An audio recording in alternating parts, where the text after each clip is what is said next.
로마인의 이야기 1권. 로마는 하루아침에 이루어지지 않았다. 오늘은 6번째 녹음으로 제2장 로마 공화정 안에 있는 로마의 정치 체제입니다. 로마의 정치 체제를 좀 더 심도 깊게 읽고 나면은 민주정치 또 공화정에 대해서 좀 더 쉽게 이해할 수가 있어요. 그래서 잘 챙겨 들어보시기 바랍니다. 로마의 정치체제.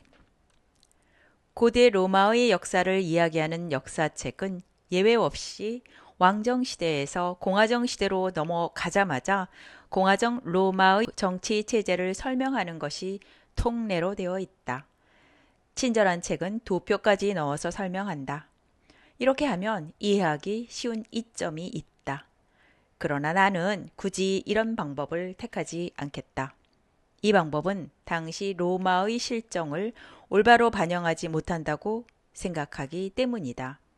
로마의 공화정은 왕정시대의 정치 제도를 떠받치는 세 기둥이었던 왕가, 원로원 및 민의 가운데 왕만 2명의 집정관으로 바꾼 상태로 출범했다. 그 밖의 관직은 필요할 때마다 그때그때 창설하는 방식을 로마인은 좋아했기 때문이다.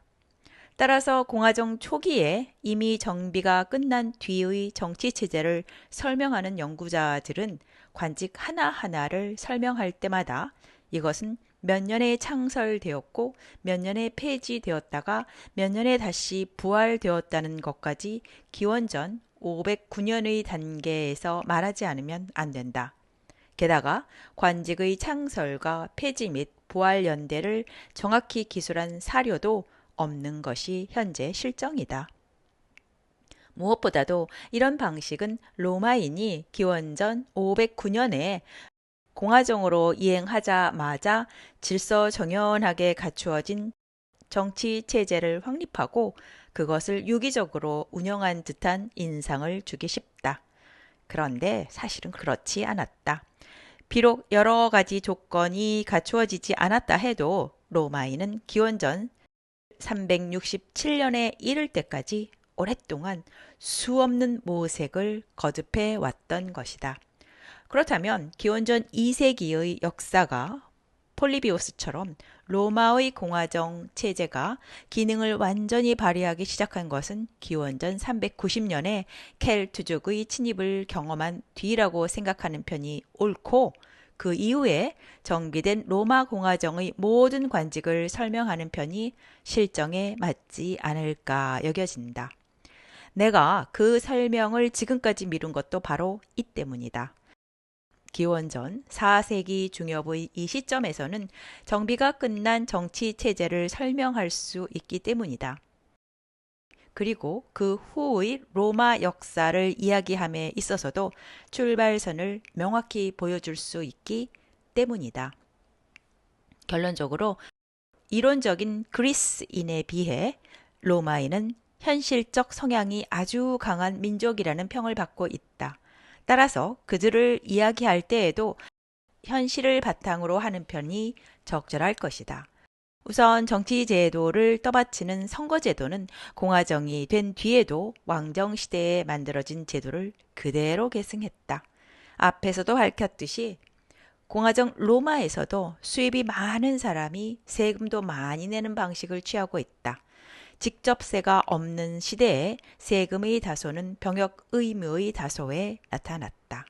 다만 오늘날과 다른 수입과 소득의 차이는 없었다.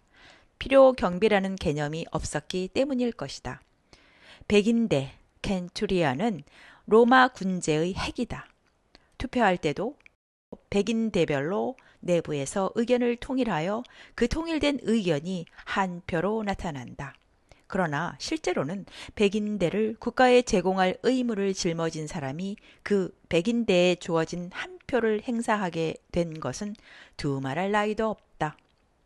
이것은 1인 1표 방식이었던 아테네에 비해 로마의 선거제도가 가지고 있는 가장 독특한 특징이었다. 말하자면 로마는 소선거구제를 택한 것이다.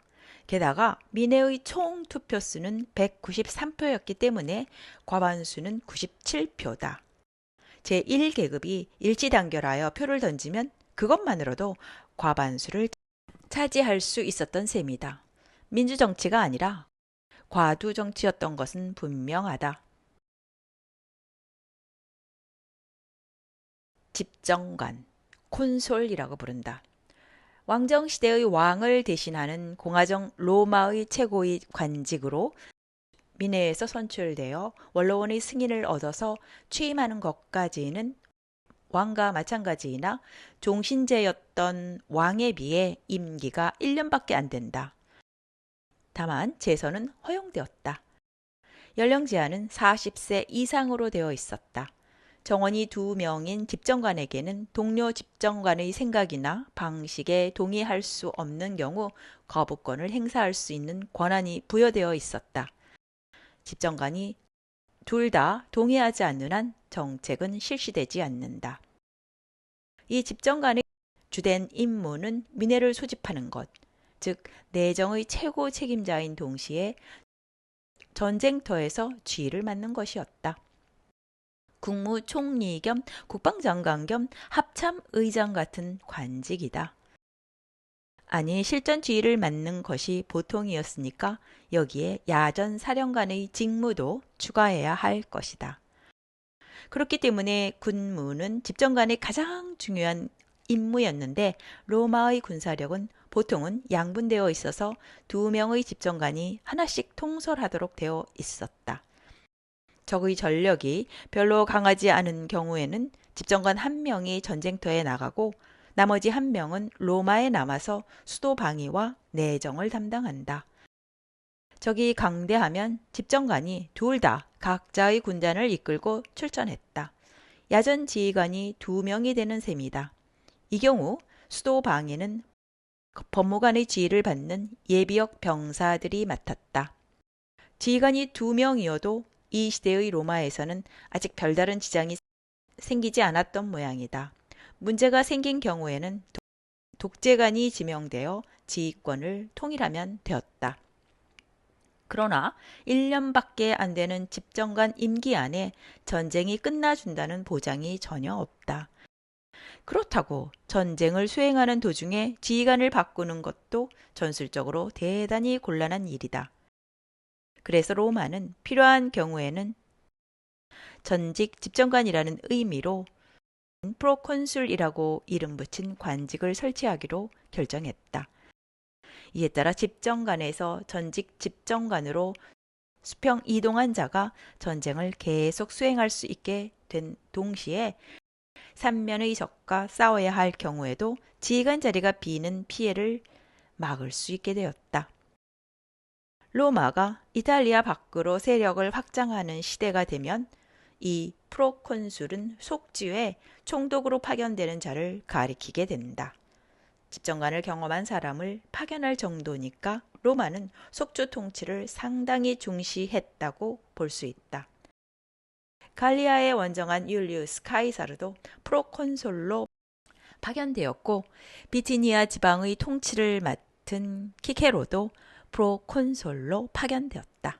하지만 로마가 아직 이탈리아 안에서 고생하고 있던 시대의 전직 집정관은 어디까지나 집정관의 임무가 과중해진 경우에만 설치된 관직이었다.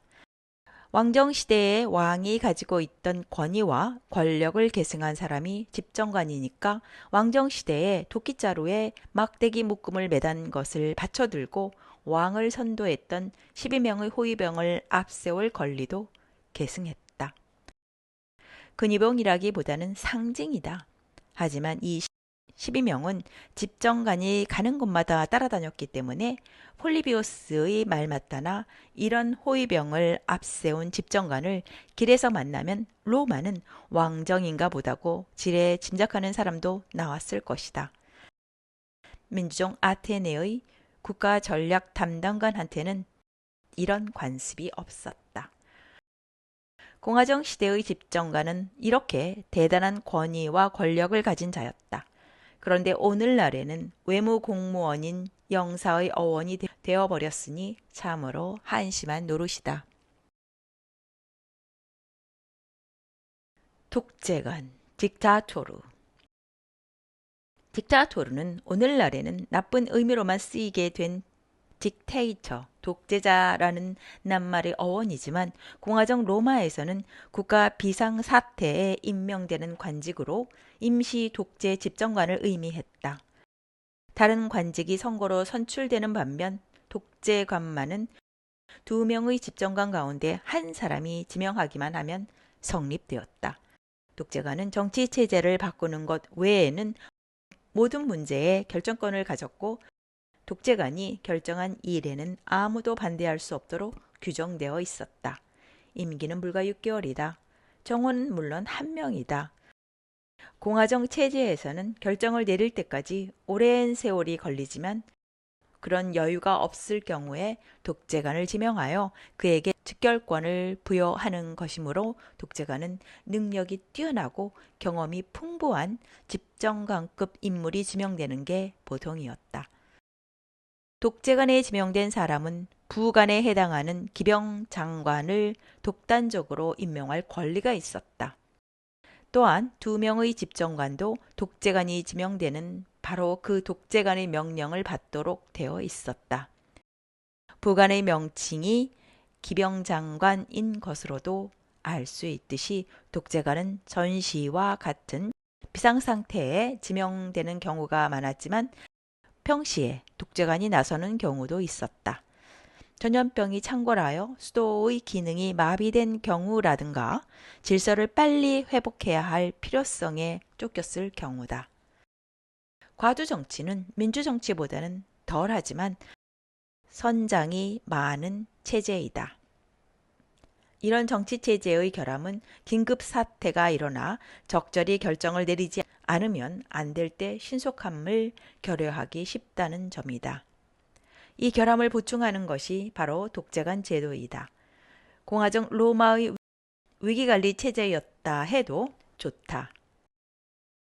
마키아벨리는 어떤 정치체제를 지키고 싶으면 필요한 경우에는 그 정치체제의 이념에 어긋나는 일도 과감하게 해치울 만한 용기를 가져야 한다고 말했다. 이를 게을리하면 그 정치체제 자체의 붕괴를 초래한다는 것이다. 독재관은 로마가 공화정이었기 때문에 고안된 관직이었다. 위기관리 체제인 이상 로마는 독재관을 남발하지 않았다. 공화적으로 이행한 기원전 509년부터 기원전 390년에 켈트족의 침입을 받을 때까지 119년 동안 독재관은 7번밖에 지명되지 않은 것으로 알려져 있다. 5번이나 독재관을 지낸 카밀루스의 사례는 플루타르코스도 말했듯이 기원전 390년 직후에 노마를 덮친 위기와 혼미가 얼마나 심각했는가를 보여준다. 집정관 2명이 나누어 갖고 있는 최고 권력을 비록 6개월이나마 혼자 독점하는 것이다. 집정관이 선도자를 12명 앞세운 반면 공화정 로마의 독재관은 그 2배인 24명을 앞세울 수 있는 권리를 인정받고 있었다. 그러나 공화정 말기에 이르면 이 독재관의 의미가 달라진다. 술라도 카이사르도 종신 독재관이 된다. 이렇게 되면 딕타토르는 이미 독재관이 아닌 독재자였다.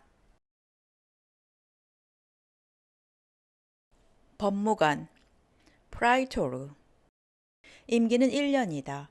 초기에는 정원이 1명이었지만 계속 2배수로 늘어나 마지막에는 16명에 이르렀다.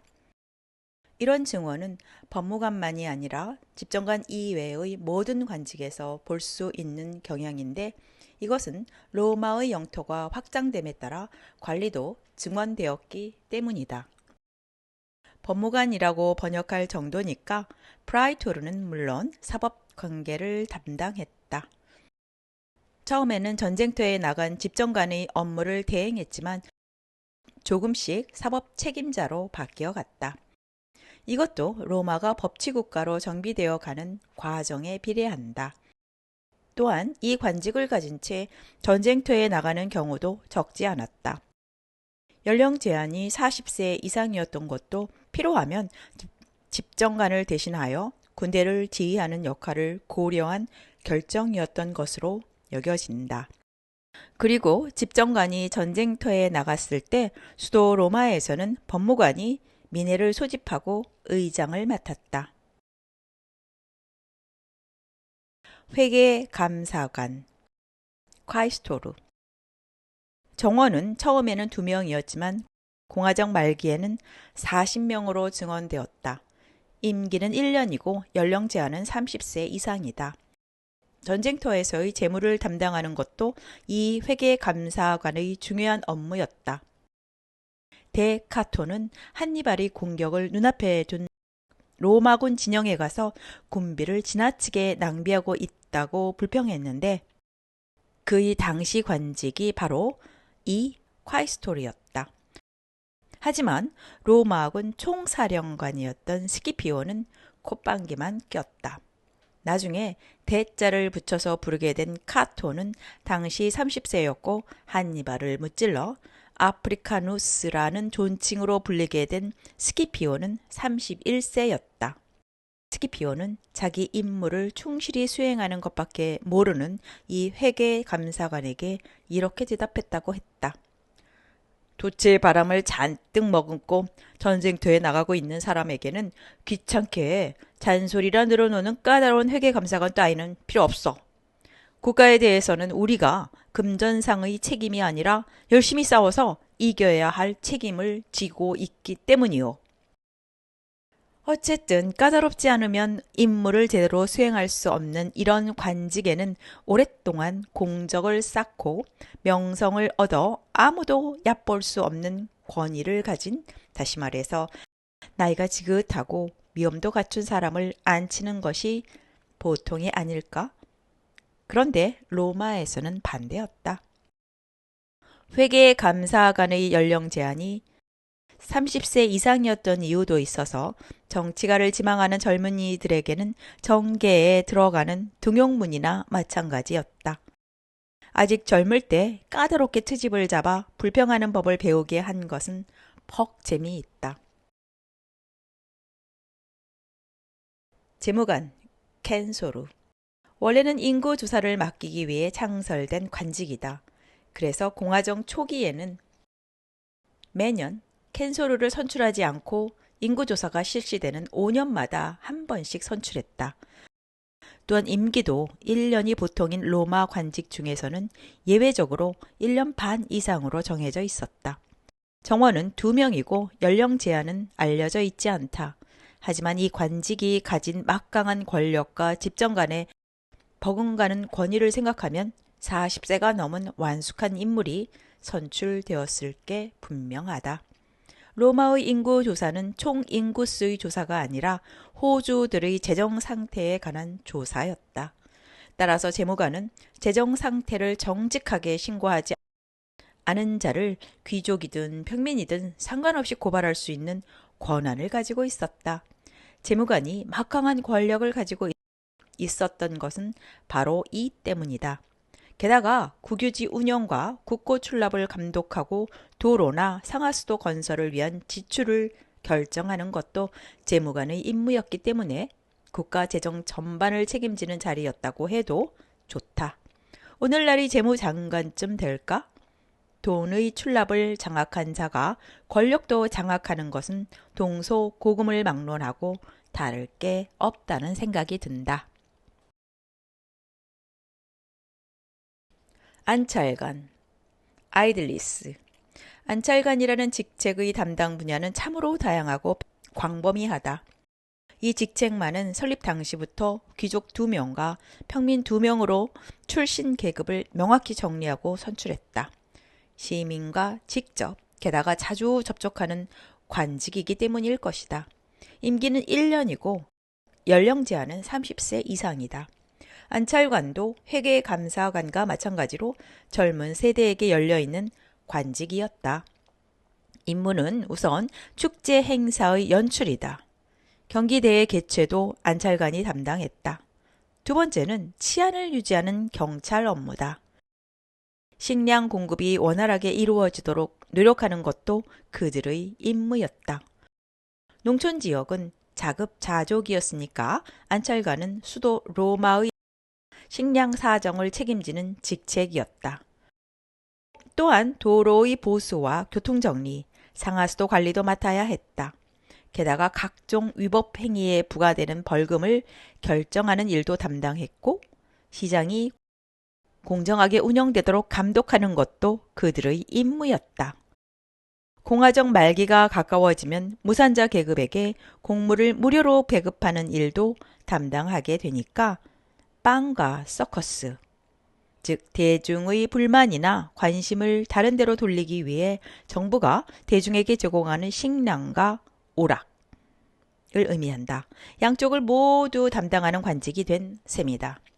이렇게 보면 권위가 낮은 데 비해서는 너무 바쁘고 보상도 적은 관직인 것 같지만 실제로는 그렇지 않다. 민중과 직접 관계되는 분야를 담당하기 때문에 인기를 얻기에는 가장 좋은 자리이기도 했다. 정치 경력에 야심을 가진 자들 중에는 빚을 내서라도 자기 돈으로 민중이 좋아할 만한 구경거리를 연출하는 사람이 적지 않았다. 호민관 트리부누스 플레비스. 호민관은 앞에서 이미 소개했으니까 간단히 설명하겠다. 호민관이라는 멋진 번역이 보여주듯이 이것은 평민 계급이 대표라고 말할 수 있는 직책이다.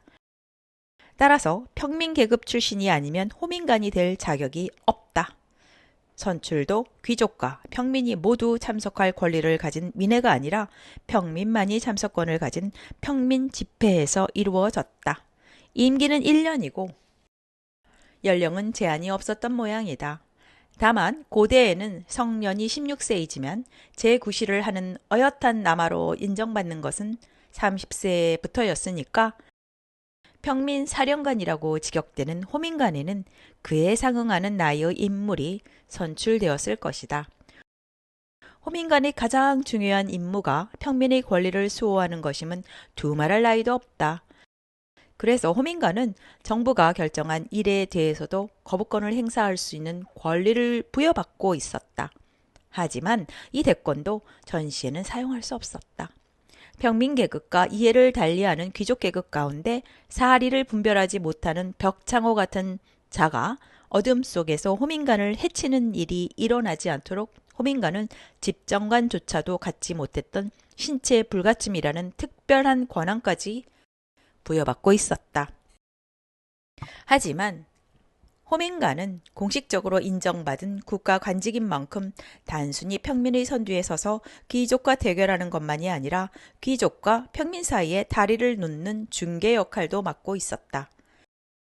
권력투쟁에서 호민관이 활약하는 일이 많은 것도 이 때문이다. 호민관을 지낸 사람에게는 자동적으로 원로원 의석이 제공되는 것이 보통이었다. 기원전 367년에 리키니우스법이 성립된 뒤 로마는 양대 정당이 교대로 집권하는 방식보다는 일당 독재 방식을 택했기 때문이다. 물론 내부에서는 사람이 계속 교체되지만 형식상으로는 일당 독재였다.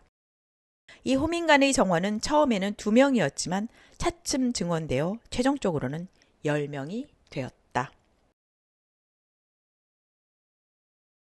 원로원, 세나투스. 로마를 찾는 사람은 오늘날에도 시내 곳곳에서 SPQR이라는 4글자를 발견할 것이다. 여기에 쓰레기를 버리면 안 됩니다 라는 시시한 내용의 로마시 공고문도 이 4글자로 시작되고 맨홀 뚜껑에도 이 4글자가 새겨져 있다. SPQR. 이는 세나투스 포플루스 쿠에 로마누스, 즉 원로원 및 로마 시민을 뜻하는 네 낱말의 머릿글자를 모은 기호다. 현대 로마에는 원로원이 없지만 로마시 의회는 자신을 옛날 로마 원로원의 후예로 생각하고 싶은지 서로마 제국이 멸망한 지 1500년이 지났는데도 여전히 이 네 글자를 사용하고 있다. 그러나 SPQR 이라고 적혀 있으면 곧 로마를 의미했던 고대의 도시국가 로마의 핵인 로마 시민과 동격으로 표시된 유일한 기관인 원로원의 중요성은 오늘날의 로마시 의회와도 비교도 안 될 정도였다. 세나투스는 고대 로마가 사라진 뒤에도 베네치아 공화국의 세나토로 계승되었고 의회 민주주의 체제를 택하는 것이 일반적인 오늘날에도 미국과 캐나다, 프랑스, 이탈리아 등 양원제를 택하고 있는 나라의 상원은 라틴어 세나투스에서 파생된 명칭으로 불리고 있다. 현대의 세나투스를 우리말로는 원로원이 아니라 상원이라고 번역한다. 적절한 번역이다. 양원제의 의회 민주주의 체제 하에서의 상원과 공화정 로마나 베네치아 공화국 같은 과도 정치 체제 하에서의 원로원은 같은 라틴어를 어원으로 삼고 있기는 하지만 실제로는 완전히 다르기 때문이다. 이것은 영국의 귀족원과도 다르고 일본의 참의원과도 전혀 다르다. 그렇기는 하지만 나는 공화정 로마의 세나투스를 원로원으로 번역하기가 좀 망설여진다. 원로원이라면 오랫동안 공적을 쌓아 명성을 얻은 노인들이 한자리에 모여 젊은이들이 하는 일에 사사건건 트집이나 잡는 곳이라는 인상마저 줄 수 있기 때문이다. 그런데 고대 로마의 원로원은 양원제 의회 민주주의 체제를 택한 나라의 상원이 아니라 단원제 국가의 하나뿐인 의회이며 현역에서 은퇴한 장로들의 집회가 아니라 팔팔한 현역들이 모인 기관이었다. 어쨌든 30세부터 원로원의 의석을 가질 수 있었다. 이 공화정 로마의 원로원 세나투스를 명실공히 가장 충실하게 계승한 것은 중세와 르네상스 시대의 도시국가 베네치아 공화국의 원로원 세나토였을 것이다. 하지만 두 가지 점에서는 차이가 있었다. 베네치아는 경제와 문화 활동을 제외하고는 뜻밖의 배타적이었다는 점에서 고대 아테네와 비슷했다. 첫 번째 차이점은 바로 여기에서 생겨난다. 베네치아 공화국에서는 베네치아의 귀족 출신이 아니면 원로원 의원에 선출될 수 없었다. 속주의 귀족도 자국의 평민도 원로원의 의석을 가질 권리를 인정받지 못했다. 베네치아 공화국의 배타주의는 이 나라 원로원의 구성에 가장 뚜렷이 드러나 있었다. 이와는 반대로 로마에서는 원로원조차도 개방적이었다. 후원회원, 클리엔테스를 이끌고 대거 로마로 이주해온 타부족의 유력자한테도 당장 원로원 의석이 제공되었다. 패전국의 지배 계급도 원로원 의원이 되어달라는 적극적 초빙을 받았다. 기원전 367년에 리키우스법이 제정된 뒤로는 평민 출신이라도 관직을 경험한 사람에게는 원로원 문이 활짝 열렸기 때문에 어제까지 귀족들과 격렬하게 싸우던 평민 대표인 호민관도 일단 퇴임한 뒤에는 원로원에 들어가 귀족들과 사이좋게 나란히 앉았다.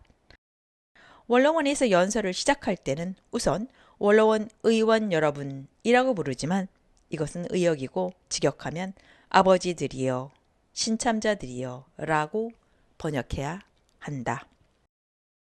베네치아 원로원과 로마 원로원의 두 번째 차이점은 베네치아 원로원 의원들이 선거의 세례를 받는 반면 로마 원로원 의원들은 그것을 받지 않았다는 점이다. 베네치아 공화국에서는 상당히 이른 시기에 민회가 폐지되고 사실상의 국회는 성년에 도달한 귀족만으로 구성되어 있었다. 베네치아 원로원 의원은 바로 이 국회에서 선출되었고 임기는 1년이었다. 한편 공화정 로마에서는 민회가 국가의 최고 결정기관으로 계속 존속했다. 호민관을 제외하고는 집정관을 비롯한 정부 요직도 모두 이 국회에서 선출되었다. 하지만 원로원 의원만은 이 선거의 세례를 받지 않았다. 그렇다고 해서 30세만 넘으면 자동적으로 의석을 획득할 수 있는 것도 아니었다. 따라서 세습도 아니었다. 상당히 엄격한 선별 작업이 이루어져 식견과 책임감, 능력과 경험이 모두 합당하다고 인정받은 사람만이 원로원에 들어갈 수 있었다. 물론 로마의 명문 귀족 출신인 경우에는 다소 유리했을 것이다. 하지만 새로 들어온 사람에게 별도의 호칭이 사용된 사실에서도 알 수 있듯이 원로원은 신참자에게도 개방된 기관이었다. 선거의 세례를 받지 않으니까 일단 원로원 의원이 되면 임기는 종신이다. 이래서는 노화와 동맥경화의 피해를 피할 수 없지 않을까 하는 우려가 생길 수 있지만 그럴 위험은 거의 없었다. 이 시대에는 병이 나면 체력이 상당히 강한 사람을 제외하고는 대부분 목숨을 잃었고 야누스 신전의 문이 닫힐 사이가 없을 만큼 전쟁이 일상다반사였기 때문에 원로원의 구성원도 적당히 교체되었다. 로마 원로원은 베네치아 원로원과 마찬가지로 과두정치 체제를 택한 공화정 로마의 심장이었다.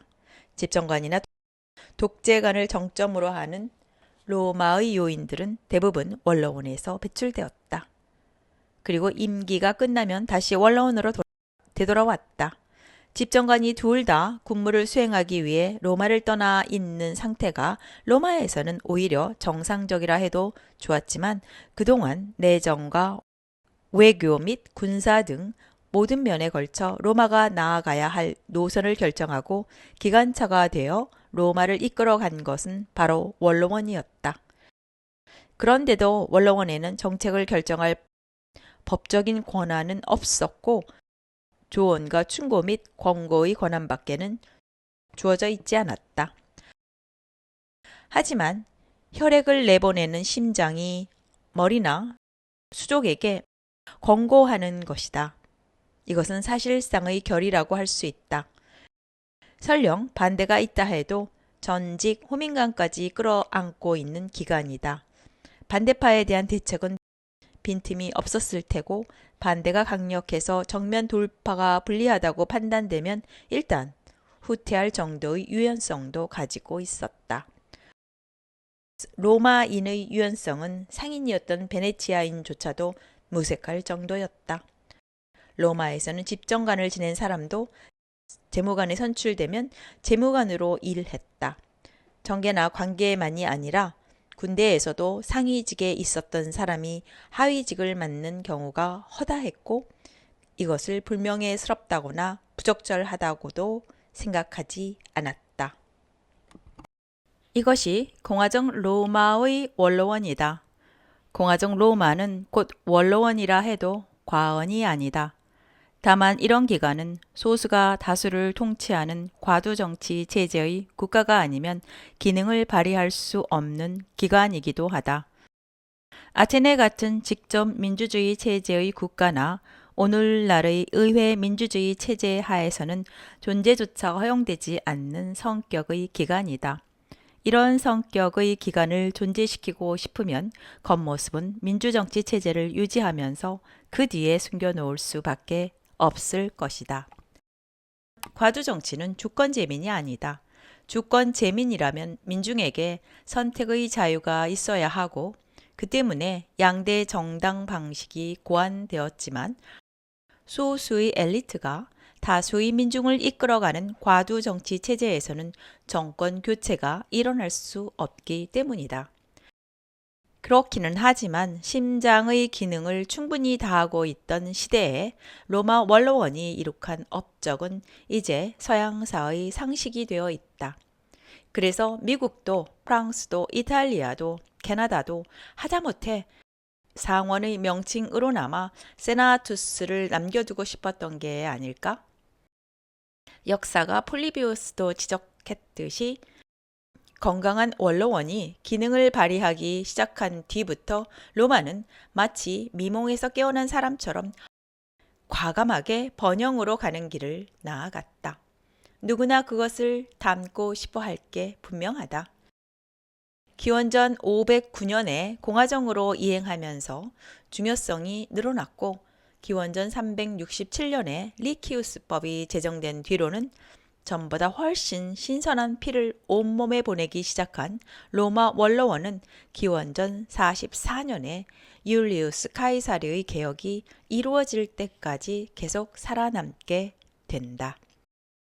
카이사르의 개혁은 정세의 변화에 따라 원로원이 더 이상 심장의 기능을 다할 수 없다는 이유로 시작되었다. 그런 카이사르가 원로원 의사당에서 원로원 의원들에게 살해된 것은 참으로 상징적이다. 훨씬 나중에 일어난 이 사건도 공화정 체제의 로마에서 원로원이 얼마나 중요한 역할을 맡아왔는가를 보여주고 있는 것 같다. 정치 건축의 걸작. 로마에는 패배하면 반드시 거기에서 무언가를 배우고 그것을 토대로 하여 기존 개념에 얽매이지 않는 새로운 방식으로 자신을 개량하여 다시 일어서는 성향을 가지고 있었다. 지는 방식이 좋았기 때문은 아니다. 지는 데는 좋은 방식도 없고 나쁜 방식도 없다. 패배는 어디까지나 패배일 뿐이다. 중요한 것은 그 패배에서 어떻게 일어섰는가 하는 것이다. 패전 처리를 어떤 방식으로 했느냐가 문제다. 기원전 390년의 켈트족 침입에서 로마인은 몇 가지를 배웠다. 그중 하나는 국론 분열의 어리석음이다. 귀족파와 평민파로 양분되어 있었기 때문에 야만족에 불과한 켈트족한테 실컷 당했던 것이다. 그렇지만 이 분열도 기원전 367년의 리키우스법으로 해소화하는데 성공했다. 국정의 모든 요직을 평민 출신에게 전면적으로 개방한 이 정치 개혁은 얼핏 보기에는 평민에 대한 지나친 양보로 보인다. 기원전 300년에는 신에 대한 제사를 맡은 직제까지도 평민 출신에게 개방했다.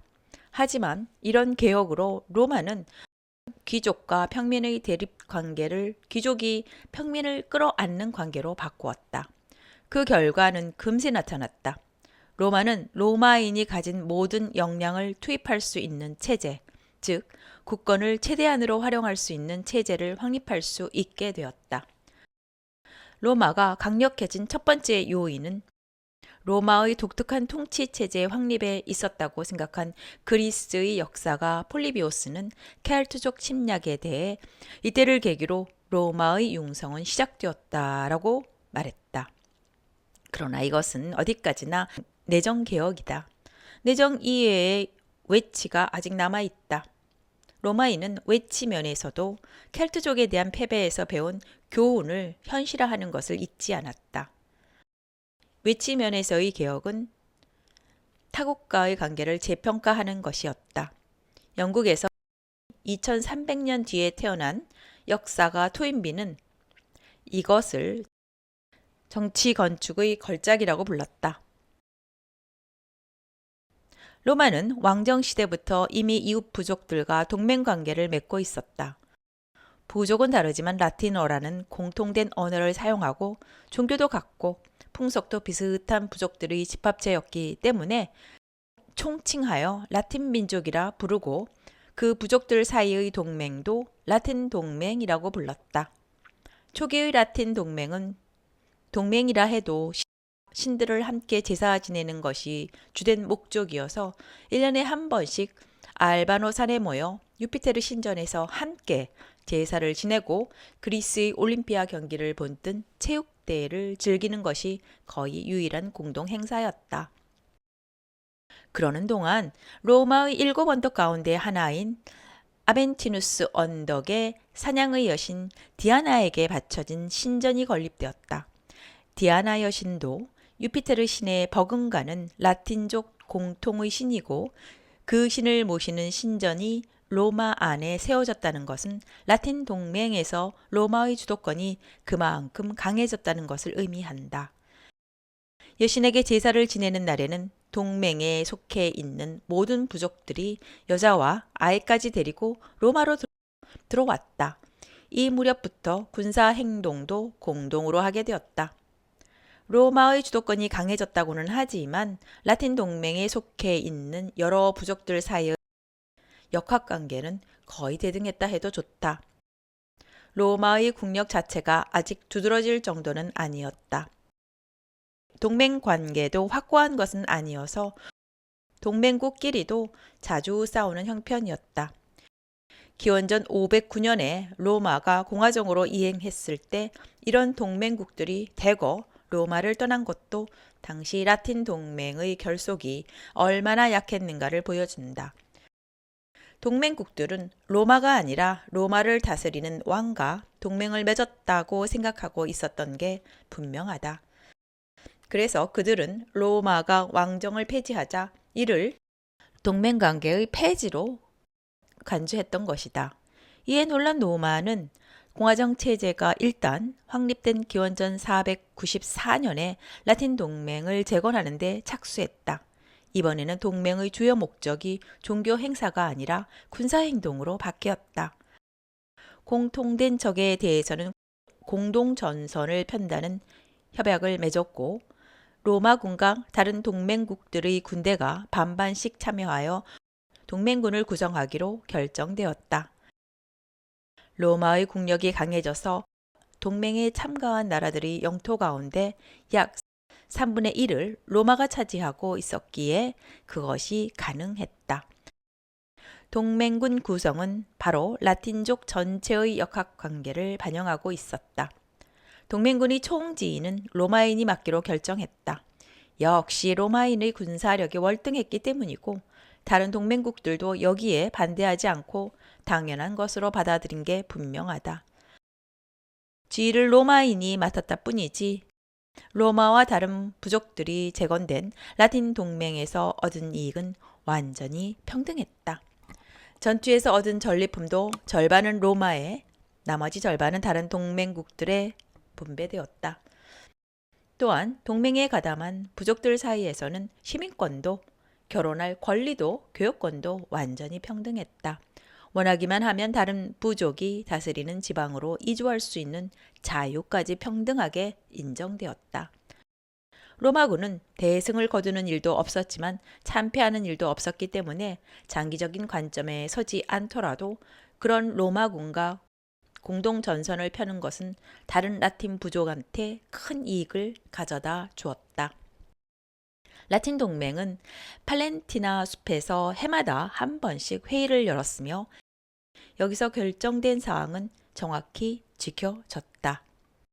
로마가 이 협정을 지킨 것은 로마에도 나름대로 이익이 있었기 때문이다. 로마는 라틴 동맹에 6천 내지 7천 명의 정규 병력을 제공하는 것이 고작이었다. 이런 규모로는 2배의 커다란 의미를 갖는다. 이 시기의 라틴 동맹에도 결함은 있었다. 주도국 로마가 존망의 위기를 맞이하면 다른 동맹국들은 로마와 공동 보조를 취하는 이점을 잃어버리고 그 결과 로마의 등을 돌리고 이반하기 쉽다는 결함이다. 기원전 390년의 켈트족 침략이 바로 이 결함을 표면화시켰다. 바다를 사이에 둔 그리스에서도 알고 있었을 만큼, 아니 당시에는 아직 태어나지도 않았던 아리스토텔레스까지 기록할 만큼 큰 사건이었던 이 참사로 인하여 특히 로마 근처에 있는 동맹국들은 로마의 행운에 희망을 걸 마음을 잃어버렸을 것이다. 배반은 한 나라에만 그치지 않고 눈사태처럼 번졌다. 게다가 동맹국들은 로마와 관계를 끊었을 뿐만 아니라 이 기회에 아예 로마를 정복하려는 마음까지 먹었다. 그래서 로마는 이들을 격퇴하는데 20년의 세월을 보내야 했다. 카밀루스만큼 뛰어난 장수가 있었는데도 국경의 안전을 확보하는데 20년이라는 세월이 필요했던 것이다. 여기에는 로마도 어지간히 넌더리가 났는지 기원전 338년에 대외관계의 근본적인 개혁에 착수했다. 껍데기만 남은 라틴 동맹을 해체하고 새로운 동맹 결성을 재창한 것이다. 이 시기에 이르러서야 겨우 새로운 동맹 결성을 재창할 수 있었던 것은 이 무렵에야 겨우 로마가 원래의 힘을 되찾았기 때문이다. 힘이 없는 자가 이런 말을 꺼내면 아무도 귀를 기울이지 않는다. 재평가된 동맹관계는 더 이상 라틴 동맹이라고는 부를 수 없었다. 차라리 로마 연합이라고 부르는 편이 타당한 연합체였다. 로마인은 보수적이었다는 것이 정설이다. 그런데 진정한 보수는 고칠 필요가 있는 것은 고치지만 고칠 필요가 없는 것은 고치지 않는 생활 방식이 아닐까? 기원전 4세기 후반의 로마인은 대외 관계의 형태는 고쳤지만 패자까지 동화시키는 생활 방식은 바꾸지 않았다. 기원전 8세기의 로물루스 이후 줄곧 로마인의 특징 가운데 하나였던 이것은 영웅전의 저자인 플루타르코스가 로마를 강대하게 만든 첫 번째 요인으로 꼽는 성향이기도 하다. 하지만 이것이 토인비가 말한 정치 건축의 걸작과 어떻게 연결되어 있을까? 로마 연합. 인간 세계에서 처음부터 먼 장래까지 내다보고 그것을 바탕으로 100년 대계를 세우고 그 계획을 실행에 옮길 수 있는 인간은 그리 많지 않다. 적기 때문에 천재다. 천재가 아닌 보통 사람은 눈앞의 과제를 해결하는 것만 생각하여 방책을 세운다. 하지만 여기서부터 진로는 둘로 나뉜다. 첫째는 눈앞의 과제를 해결하는 것만 생각하여 방책을 세우고 실행하는데 결과적으로는 그것이 100년 대계가 된 경우다. 둘째는 그런 방책으로 눈앞의 과제를 해결할 수는 있었지만 그것이 일시적인 문제 해결에 그친 경우다. 후자의 우연은 우연에 머물지만 전자의 우연은 필연이 된다. 역사상의 우연이 역사적 필연으로 바뀌는 것은 인간의 행동에 달려 있다. 후세 사람들의 눈에 역사적 필연으로 보이는 것도 그 당시에는 대부분 우연에 불과했다. 대부분의 경우 이 우연을 필연으로 바꾼 것은 인간이다. 따라서 역사의 주인공은 어디까지나 인간이다. 기원전 4세기 중엽의 로마인의 당면 과제는 동맹국들이 눈사태처럼 입안하는 현상이 두 번 다시 일어나면 안 된다는 것이었다. 동맹이란 공통된 목적을 달성하기 위해 동일한 행동을 하는 연합체를 말한다. 주도국 로마를 포함하여 동맹 가맹국들은 여러 세대가 모여 사는 집처럼 통일성이 없는 잡다한 집단을 이루고 있었다. 이런 단순한 집합체에서는 어떤 가맹국과 로마의 관계는 그 가맹국과 다른 가맹국의 관계와 별 차이가 없다. 바로 그렇기 때문에 로마가 강할 때는 로마와 손을 잡지만 로마가 약해지면 당장 배반해버리는 현상이 일어나는 것이다. 그래서 기원전 4세기 중엽 이후의 로마인은 타국과의 동맹관계를 그 나라와 로마 사이에만 한정하는 형태로 바꾸었다. 도표로 나타내면 위와 같이 될 것이다.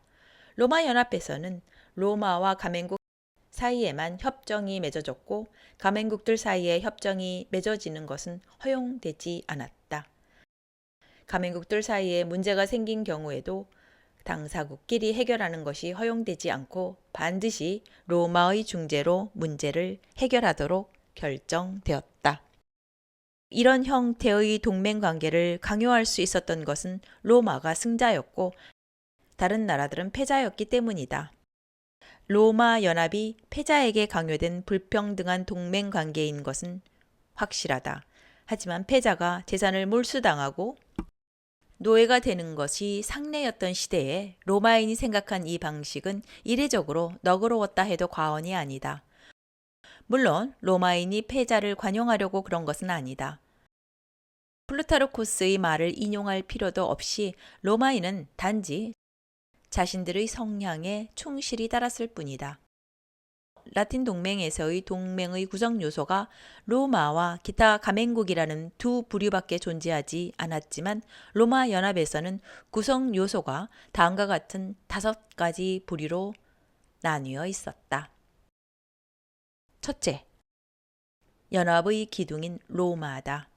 이 나라의 주민은 귀족이든 평민이든 구별 없이 자유민이며 모두 로마 시민권을 가졌고 그에 따라 자유를 누리는 시민의 의무이며 직접세의 납세 형식이기도 한 병역 의무를 짊어지고 있었다.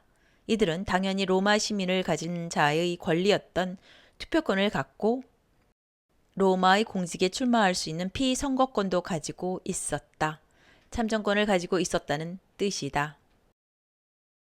두 번째, 라틴 동맹의 가맹국이었던 나라들로서 기원전 390년에는 로마를 배신했지만 재기한 로마에게 패배한 나라들이다. 원래 언어도 종교도 풍속도 같은 이런 나라의 주민들에게도 로마는 과감하게 완전한 로마 시민권을 주었다. 이것은 참으로 과감한 처사였다고 말할 수밖에 없다. 이 정도면 동맹이 아니라 합병이다. 하지만 승자인 로마인과 완전히 대등한 입장에 선 합병이었다.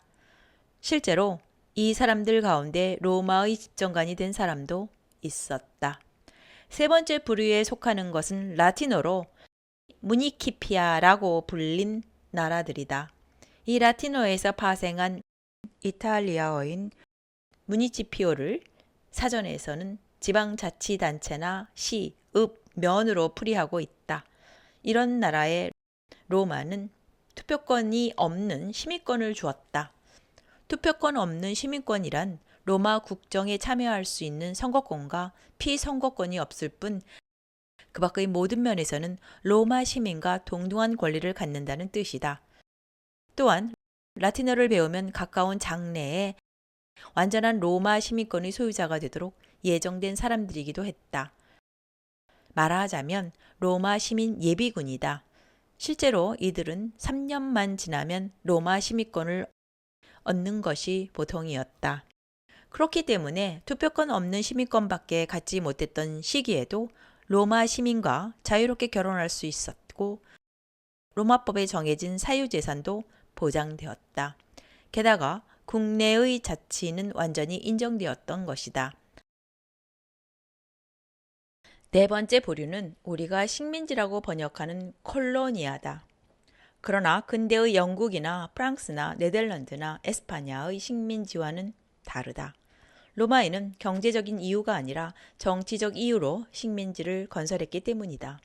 그리스인처럼 본국에서 밀려난 자들이 멋대로 다른 곳에 가서 도시를 세우고 본국과는 교역이나 문화 교류 외에는 어떤 관계도 맺지 않는 방식을 로마는 답습하지 않았다. 전략적 요충으로 여겨진 지역에 로마 시민들이 정착한다. 이들은 완전한 로마 시민권을 가지고 있었기 때문에 로마군에 복무할 의무를 가진다. 다만 식민지의 로마인들은 자기들이 사는 지역을 지키기 위해 군무에 종사한다. 이런 방식으로 로마는 전략적 요지마다 상설 요새 겸 신도시를 건설해 갔다. 식민지 중에는 로마 시민을 정착시킨 식민지만이 아니라 로마 연합에 속해 있는 다른 나라 사람들을 이주시킨 식민지도 있었다. 전자를 로마 식민지라고 부른 반면 후자는 라틴 식민지라고 불렀다. 이주한 사람만 다를 뿐 식민지 건설의 목적은 같았다. 로마인에게 식민지는 곧 요새 건설이었기 때문에 신뢰를 할 수 없는 사람에게 식민지를 맡길 리 없었다. 다섯 번째 부류는 역사학에서 통틀어 동맹국이라고 부르는 나라들이다. 그러나 동맹국이라 부르게 된 것은 후세의 일이고 로마인은 속히라고 불렀다. 이 낱말에서 파생한 이탈리아의 소초는 오늘날에는 협회 회원이나 회사의 주주 또는 공동 경영자를 뜻한다. 이런 동맹국은 다른 동맹국과 마찬가지로 로마와 싸워서 진 패자였지만 라틴 동맹의 가맹국들처럼 기원전 390년 직후의 패자가 아니라 그보다 훨씬 뒤의 패자라는 점이 다르다. 이들은 기원전 350년 이후에 로마와 싸워서 패한 나라들이다. 그렇기 때문에 로마와 관계를 맺은 지도 오래되지 않았다. 이런 부류의 속히는 완전한 국내 자치를 인정받고 있었다. 또한 언어도 종교도 풍속도 종래의 것이 그대로 허용되었다. 특히 주민이 사용하는 언어가 그리스어인 경우에는 라틴어를 새로 배우라고 요구하지도 않았다. 당시에는 그리스어가 라틴어보다 언어로서의 완성도가 높았기 때문이기도 하지만 로마인은 지중해 세계를 제패한 뒤에도 태연히 이 두 언어를 계속 병용한 민족이다.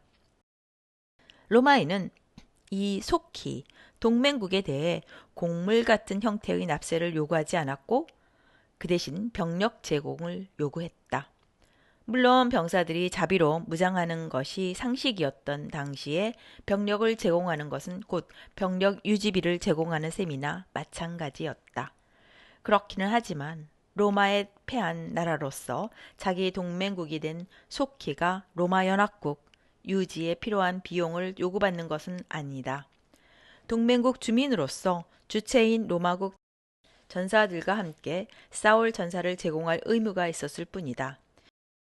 이것을 금전을 제공하는 방법으로 참전하는 것보다 훨씬 인간의 명예를 존중한 요구로 여겨지고 동맹국들도 그렇게 받아들이고 있었다. 그러나 속히이기 때문에 의무를 완벽하게 수행하는 사람한테만 주어지는 로마 시민권은 주어지지 않았다. 로마 연합군의 주체는 어디까지나 로마 시민이었고 동맹국에서 참전한 사람은 지원군이었기 때문이다. 기원전 4세기나 3세기의 시점에서는 그래도 별 지장이 없었다. 일부러 로마까지 먼 길을 투표하러 가서 로마 국정의 발언권을 행사하지 않더라도 국내 자치가 완전히 인정되어 있어서 그들의 인권과 재산은 그들이 원하는 방식으로 보장되었기 때문이다. 로마에는 이런 비시민의 권리를 보장하기 위해 이른바 만민법이라는 법률까지 만들었다. 말하자면 외국인법이다. 이 5번째 부류에 속하는 나라들 중에는 네아폴리스, 나폴리를 비롯하여 기원전 4세기 후반에 차례로 로마의 세력권에 편입된 남부 이탈리아의 그리스 식민도시가 많았다. 이것이 기원전 4세기 중엽에 확립된 로마 연합의 실체였다.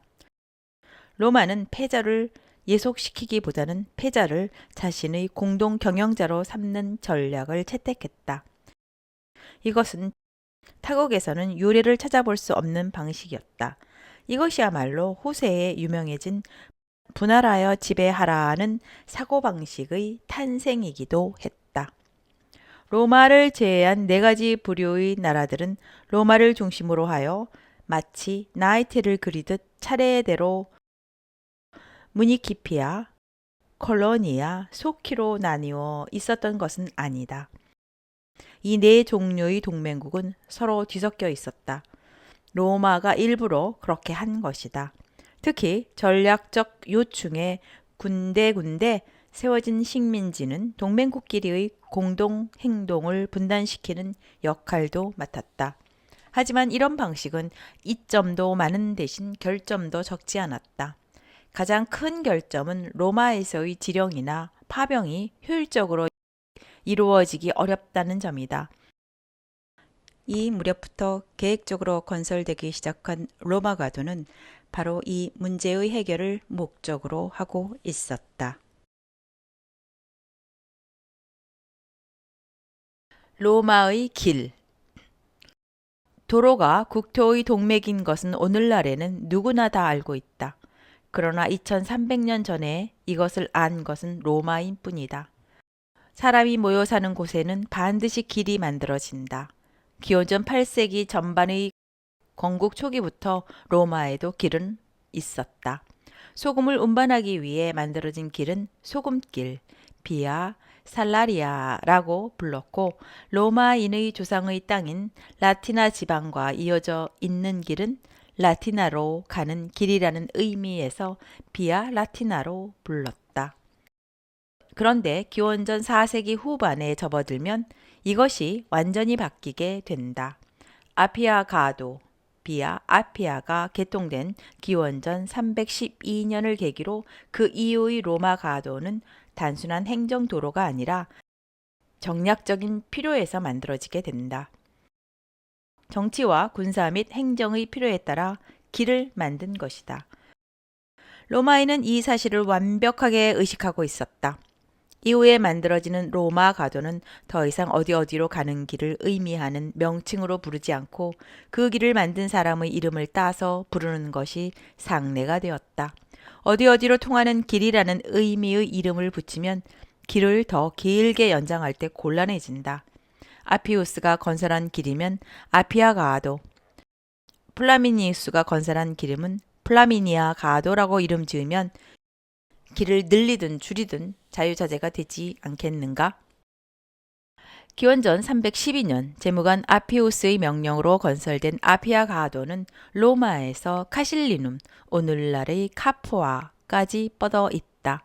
로마의 세력권이 확장됨에 따라 차츰 연장되어 결국 남부 이탈리아 남쪽 끝에 있던 브룬디시움, 오늘날의 브린디시에 이르는 로마의 간선도로가 되었다. 이 아피아 가도에 이어 플라미니아 가도, 카시아 가도, 아우렐리아 가도 등이 건설되었다. 로마의 세력권이 사방팔방으로 확대됨에 따라 로마와 지방의 유충지를 잇는 도로망도 확대된 것이다. 모든 길은 로마로 통한다는 말까지 생길 만큼 유럽과 아시아 및 아프리카까지 걸쳐 있는 후세의 로마 가도도 이 무렵에 의식적으로 건설하기 시작한 도로의 발단을 두고 있다. 이 시기를 경계로 하여 로마 가도는 강한 정략적 의미를 띠게 되었다. 그래서 사람들은 흔히 로마 가도를 군용도로라고 말하지만 나는 차라리 정용도로라고 부르고 싶다. 이런 가도를 건설하기 전에 이 땅에 길이 없었던 것은 아니다. 대부분의 경우 인마가 다닐 수 있는 길은 이미 만들어져 있었다. 로마에는 그 길을 최대한 직선으로 만들고 도로 폭을 넓히고 교량을 놓고 배수를 좋게 하고 평탄해지도록 포장을 했다. 요컨대 고속도로를 건설한 것이다. 이 고속도로망은 로마 연합이 유기적으로 기능을 발휘하는데 지극히 중요한 동맥이 되었다. 아피아 가도를 건설한 사람은 로마의 명문 귀족 클라우디우스 가문의 아피우스인데 그는 로마적 의미를 가진 가도를 처음으로 만들게 했을 뿐만 아니라 본격적인 상하수도 공사를 시작한 사람이기도 했다. 그는 로마의 도로와 상수도를 정비하여 인구가 계속 늘어나고 있는 수도 로마를 많은 사람이 쾌적하게 살 수 있는 도시로 바꾸려 했다. 동시대의 그리스 여행자는 이것을 보고 그리스인은 신전 건축에 열심인 반면 로마인은 공공시설을 확충하는 데 중점을 둔다는 글을 남겼다. 상하수도는 어찌 되었던 간에 도로는 숙명적으로 양날의 칼이 될 수밖에 없었다. 아군의 연락이나 이동이 편리해졌다는 것은 적군의 정보 수집이나 이동도 편리해졌다는 것을 의미하기 때문이다. 실제로 이로부터 수십 년 뒤에는 에페이로스의 왕 피로스가 100년 뒤에는 카르타고의 한니발이 로마인이 건설한 가도를 따라 로마로 쳐들어와 로마인들을 혼비백산하게 만들었다. 그렇기 때문에 방어를 최대 목표로 삼는 민족은 도로 공사 기술이 있든 없든 상관없이 평탄하고 편리한 도로를 건설하는 일에는 열성을 쏟지 않는다.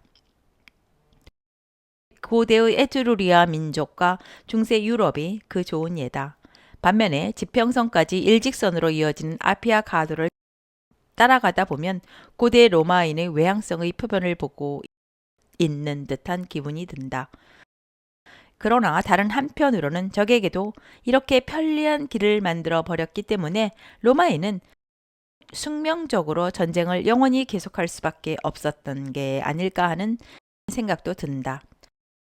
그래도 로마인은 종교와 정치체제, 대외관계에서 도로에 이르기까지 진정한 의미에서 개방적인 민족이 아니었던가?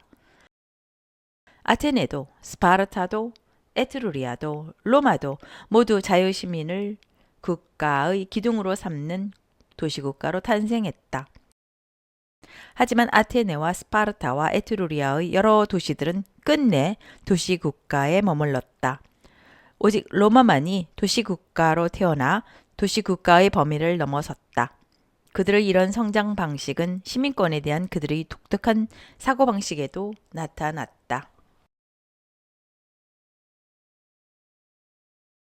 시민권. 키비타스라는 라틴어에서 유래한 영어 낱말 citizenship을 영어 사전에서는 다음과 같이 풀이하고 있다. 시민, 국민의 신분, 공민권, 시민권, 국적.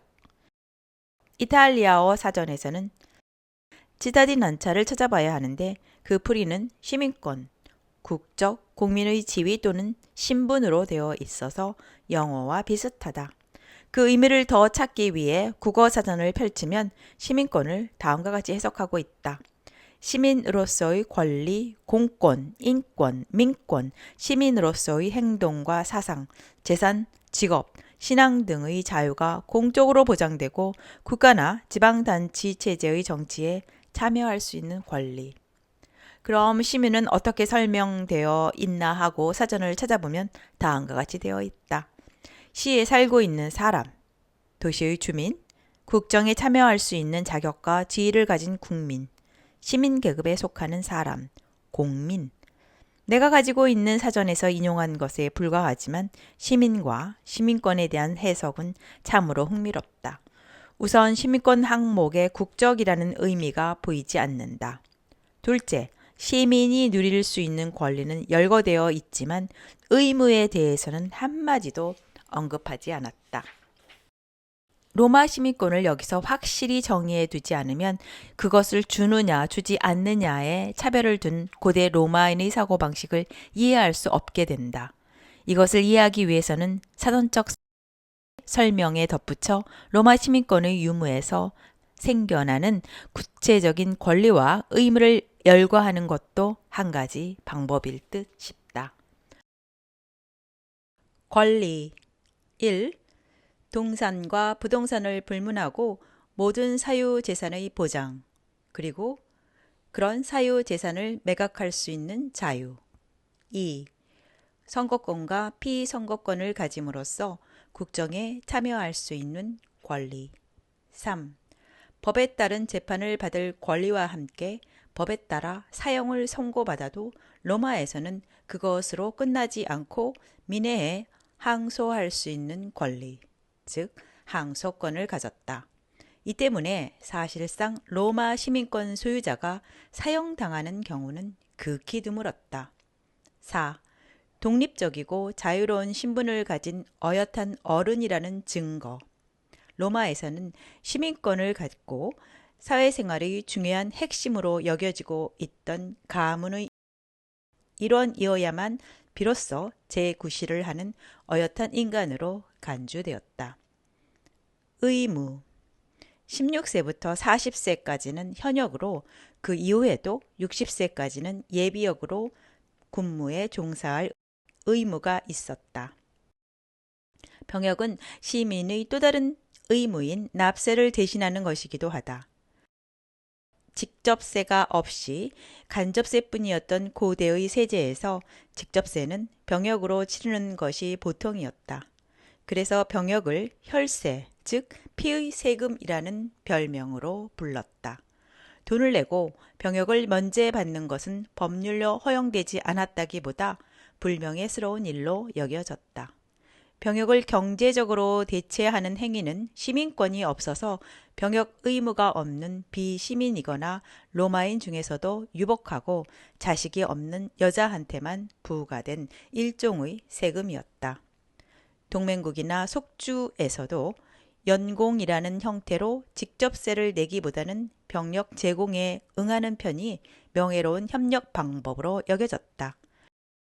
로마인도 그런 사정을 잘 알고 있어서 정복한 지방도 차츰 로마에 동화시키려고 자금 협력보다는 병력 제공을 요구했다.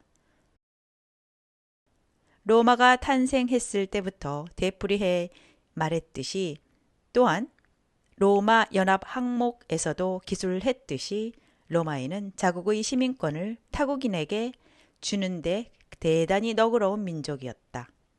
그것은 로마 군단이 로마 시민권 소유자로만 구성되어 있었기 때문이기도 하다. 덕택에 아테네와 스파르타의 병력은 10,000명 단위에 머물렀지만 로마는 10만 단위의 병력을 가질 수 있었다. 또한 전성기의 아테네에서도 부모가 모두 아테네인이 아니면 아테네 시민권을 취득하지 못하도록 규정되어 있었고, 이 점은 스파르타도 마찬가지였지만 로마에서는 얼마 동안 로마에 거주하기만 하면 시민권을 취득할 수 있는 제도가 훨씬 이후까지 실시되었다.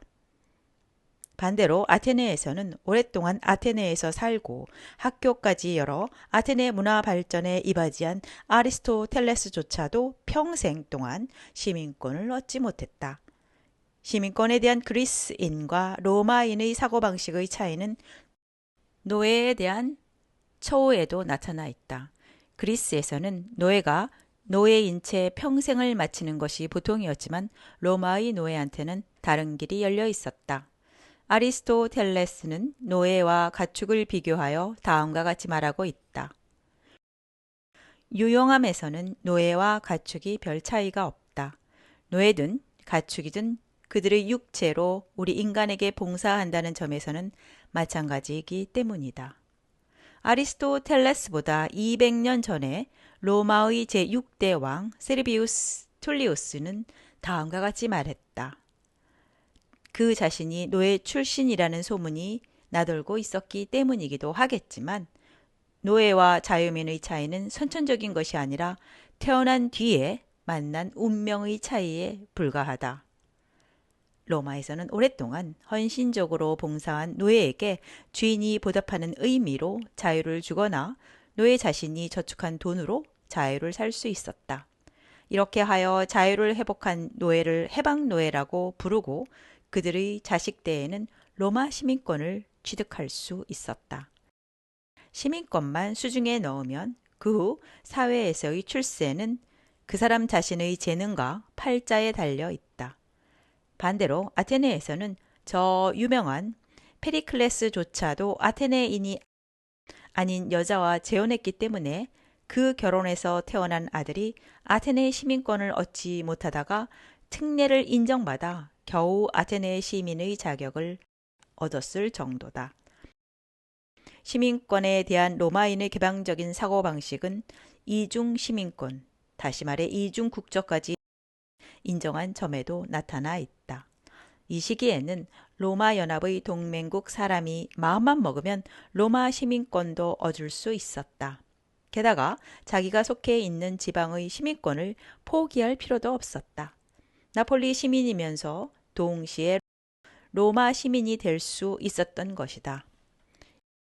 이 이중 시민권 제도 역시 동시대의 타국에서는 유래를 찾아볼 수 없는 로마의 독특한 제도였다. 기원전 753년 로마를 건국한 로물루스가 100명의 장로를 소집한 것이 로마 원로원의 시작이었다. 이 100명이 이끄는 가족이 로마 최초의 귀족인 것으로 되어 있다. 그런데 이런 귀족이 500년 뒤에는 5분의 1로 줄어들었다. 일가가 멸족되거나 아들이 태어나지 않아서 대가 끊겨버린 것이다.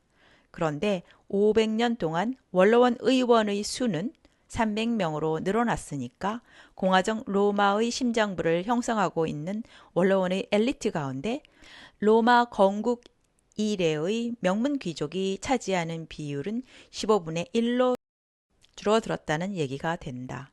이처럼 귀족의 수가 크게 줄어든 것은 그동안 로마가 치러야 했던 끊임없는 전투가 지도자 계급에 속하는 이들에게 어느 누구보다 많은 희생을 강요했기 때문이기도 할 것이다. 그런데도 로마의 지배 계급에 속하는 남자의 수는 늘어나긴 할 망정 줄어들지는 않았다.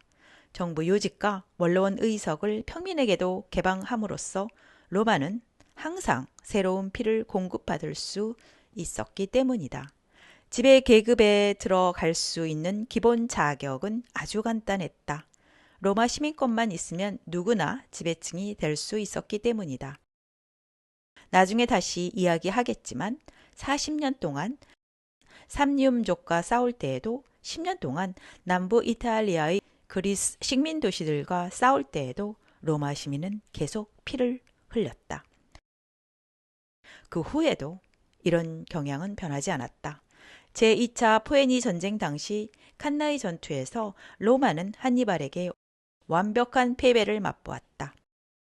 6,000명의 로마 기병 가운데 370명, 8만 명의 로마 보병 가운데 불과 3,000명 밖에는 살아남지 못했다. 그런데도 로마는 재기할 수 있었다. 항상 새로운 피를 수혈하는 것을 잊지 않은 로마인의 사고방식이 거둔 성과였다. 그것은 그리스에서도 이집트에서도 카르타고에서도 에트루리아에서도 전혀 찾아볼 수 없는 로마인의 독특한 철학이었던 것 같다. 그런데 이와 거의 같은 시기에 로마인 외에 오직 한 사람, 새로운 피를 수혈하는 일의 유효성을 깨닫고 그것을 적극적으로 추진하려 했던 인물이 있었다. 다만 이 인물의 시선은 로마가 있는 서쪽이 아니라 동방으로 향해 있었다. 이것은 당시 국내외에서 재기의 발판을 확립한 지 얼마 안 되는 기원전 4세기 후반의 로마에게는 천우신조나 다름없는 행운이었다. 역사의 유쾌한 가정.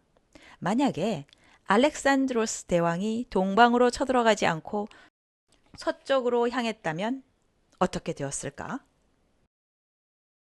방대한 양의 편년체 로마사를 쓴 티투스 리비우스는 그리스인이 남긴 사료를 토대로 다음과 같은 에피소드를 소개했다. 로마와 카르타고 사이에는 세 차례의 포에니 전쟁이 벌어졌는데 이 에피소드는 제2차 포에니 전쟁을 매듭지은 자만 전투로 사실상 자웅이 판가름 난 뒤의 일이니까 기원전 2세기에 막 접어들었을 무렵임이 분명하다. 자마 전투에서 패하여 오리엔트로 달아난 카르타고의 명장 한니발과 그에게 승리를 거둔 로마의 장군 스키피오가 우연히 로도스 섬에서 만났다. 자마 전투가 벌어지기 직전에 회담을 가진 적도 있고 그 후 강화 회의에도 양쪽의 수석 대표로 참가했던 만큼 두 사람은 서로 잘 아는 사이였다. 비록 전장에서는 적으로 맞서 싸웠지만 적군의 총사령관이었던 상대의 재능을 피차 인정하고 있었다. 그래서 스키피오는 연장자인 한니발에게 경의를 표하고 정중한 말투로 물었다. 우리 시대의 가장 뛰어난 장수는 누구라고 생각하십니까? 한니발은 즉석에서 대답했다. 마케도니아의 왕 알렉산드로스, 즉 알렉산더요. 페르시아의 대군을 소규모 군대로 무찔렀을 뿐만 아니라 인간이 생각할 수 있는 경계를 훨씬 넘어선 지방까지 정복한 업적은 실로 위대하다고 밖에는 말할 수 없소. 스키피오가 다시 물었다. 그럼 두 번째 뛰어난 장수는 누굽니까? 한니발은 이번에도 망설이지 않고 대답했다. 에페이로스의 왕 피로스요. 그는 우선 병법의 대가요. 그리고 수경지 건설의 중요성을 처음으로 인식한 사람이기도 하오. 스키피오는 다시 질문을 계속했다. 그렇다면 세 번째로 뛰어난 장수는 누구라고 생각하십니까? 카르타고의 명장은 이 질문에도 주저없이 대답했다. 그건 물론 나 자신이요. 자마 전투를 승리로 이끈 공적으로 아프리카누스라는 존칭까지 받은 스키피오 아프리카누스는 이 말에 저도 모르게 미소를 지으며 말했다. 만약 그대가 자마에서 나한테 이겼다면? 한니발은 당연하다는 듯이 대답했다. 그렇다면 내 순위는 피로스를 앞지르고 알렉산드로스를 앞질러 첫 번째가 되었을 거요. 이 에피소드의 유쾌함을 제쳐놓고 기원전 3세기의 마지막 4반세기 동안 줄곧 계속된 제2차 포에니 전쟁은 로마와 카르타고의 싸움이라기보다는 오히려 로마와 한니발 개인의 싸움이라고 말하는 편이 적절하다. 그리고 그리스 북부에 있는 에페이로스의 왕 피로스는 한니발보다 60년 전에 이탈리아를 침공하여 로마군과 정면 대결을 벌였다. 한니발이 당대의 가장 뛰어난 무장으로 꼽은 세 사람 가운데 로마군과 전쟁터에서 대결하지 않은 것은 알렉산드로스 대왕 한 사람뿐이었다. 게다가 기원전 390년의 켈트족 충격에서 겨우 일어선 로마가 이탈리아 중남부에서 세력을 확립한 시기와 마케도니아의 풍운하 알렉산드로스가 동방에서 풍운을 일으킨 시기는 거의 일치한다. 로마가 이탈리아 중남부를 제패하는 데 소비한 세월은 기원전 340년부터 기원전 326년까지 14년간이다. 한편 알렉산드로스 대왕이 동방 원정을 시작한 뒤 바빌로니아에서 객사할 때까지의 기간은 기원전 334년부터 기원전 323년까지 11년간이다. 만약 이 시기에 알렉산드로스 대왕이 그 천재와 정열을 동방이 아니라 서방에 쏟았다면 어떻게 되었을까 하는 상상도 시기적으로는 충분히 성립된다. 어쨌든 그 후 지중해 세계로 진출하게 된 로마의 군사력과 한 번도 자웅을 겨루어 보지 않은 당대의 고명한 무장은 알렉산드로스 대왕 한 사람뿐이었기 때문이다. 역사에서는 만약이라는 가정이 금기로 되어 있다. 하지만 이 경우의 만약은 고대인들의 상상력을 자극하지 않을 수 없었던 모양이다. 만약에 알렉산드로스가 동쪽이 아니라 서쪽으로 시선을 돌렸다면 한창 융성의 길로 나아가고 있던 로마와 격돌하지 않을 수 없었을 테고, 만약 그랬다면 그 결과는 과연 어떻게 되었을까? 알렉산드로스가 이겼을까? 아니면 로마가 이겼을까? 물론 마케도니아의 풍운하는 동쪽으로 갈 것인가 서쪽으로 갈 것인가를 동전을 던져서 결정한 것은 아니다. 동쪽으로 진격해야 할 필연성은 분명히 있었다. 그리스의 숙적은 언제나 페르시아였고, 그리스가 독립을 유지하고 통일을 이루려면 역사적으로 항상 그리스를 탐낸 페르시아를 쳐부술 수밖에 없었다. 그러나 알렉산드로스는 페르시아를 완벽하게 쳐부순 뒤에도 서쪽으로 되돌아가지 않고 계속 동쪽으로 진격해 버렸다. 이것이 알렉산드로스의 유쾌한 점이고 로마에는 커다란 행운이었다. 어쨌든 당시의 로마군은 피로스나 한니발 같은 천재적인 장수한테는 줄곧 고전을 면치 못했기 때문이다. 고대에도 역사를 기술할 때 만약이라는 가정이 금기로 되어 있었다.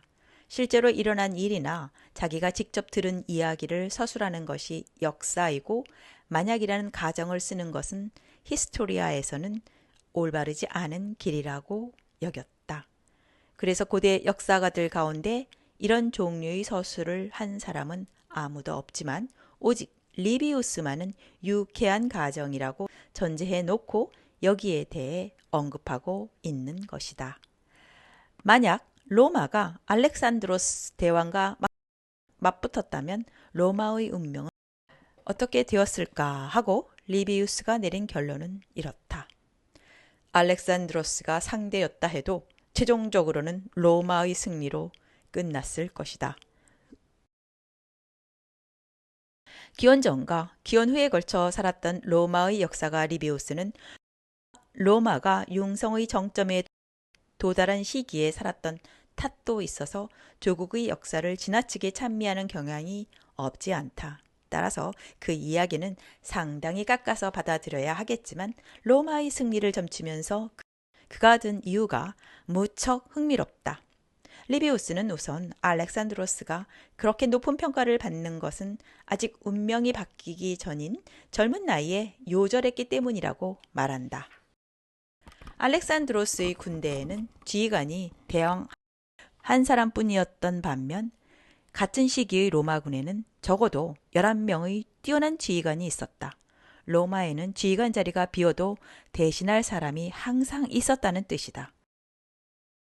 둘째, 로마군의 엄청난 규율은 알렉산드로스 군대의 규율과 비교해도 전혀 손색이 없었고 400년의 유구한 전통을 가진 로마군 병사들의 사기와 10여 년 만에 양성된 마케도니아군 병사들의 사기는 전통으로 보아도 비교가 되지 않는다. 지휘관이 사기를 북돋을 수도 있지만 병사 개개인의 가슴속에 축적된 자신감이야말로 사기에 큰 영향을 주기 때문일 것이다.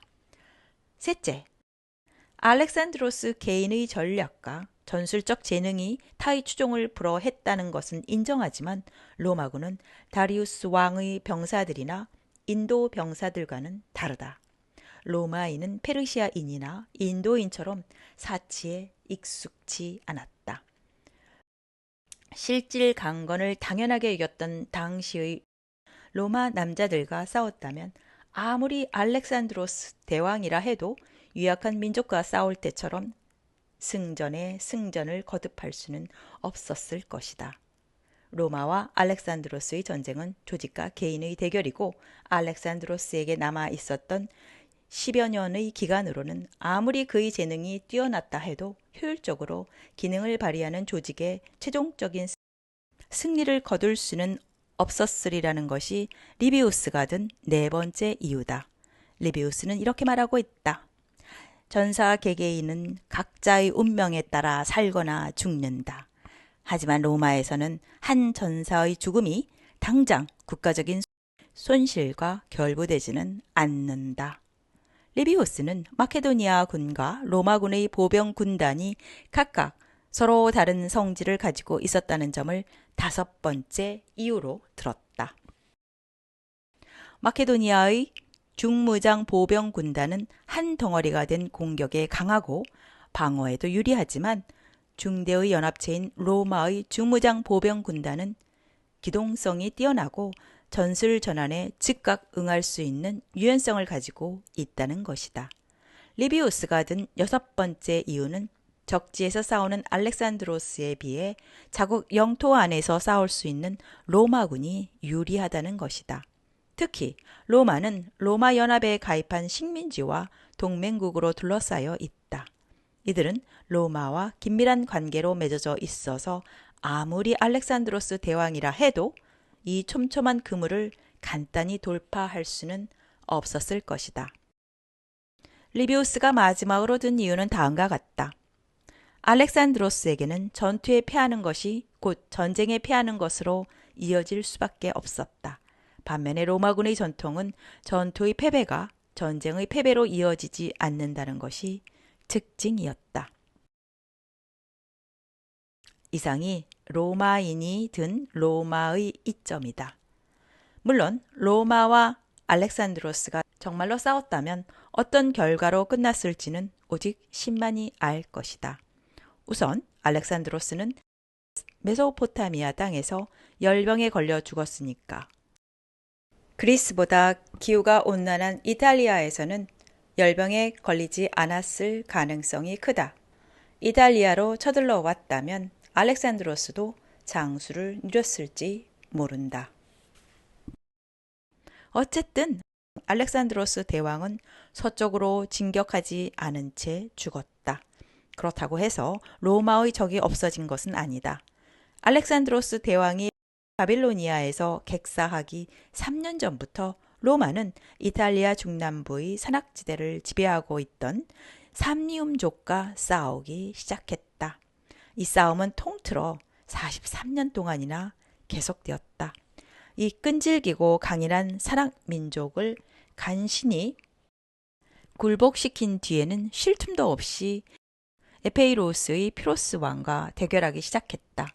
피로스는 한니발이 병법에서 자신의 스승이라고까지 평가할 만큼 뛰어난 전술가였다. 삼리움족과의 전쟁과 피로스와의 대결에는 이탈리아 반도 남반부의 패권이 걸려 있었다.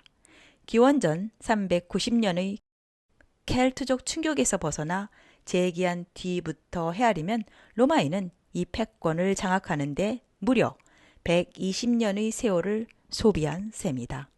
알렉산드로스 대왕이 동방 원정에 보낸 세월은 10년에 불과했다.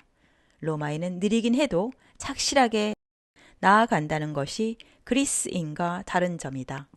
정복하는 데에는 많은 시간을 필요로 했지만 일단 정복한 지방을 유지하는 데에는 뛰어난 재능을 보였다. 오늘은 여기까지입니다. 다음은 산악 민족 삼리움족에 대해서 읽겠습니다.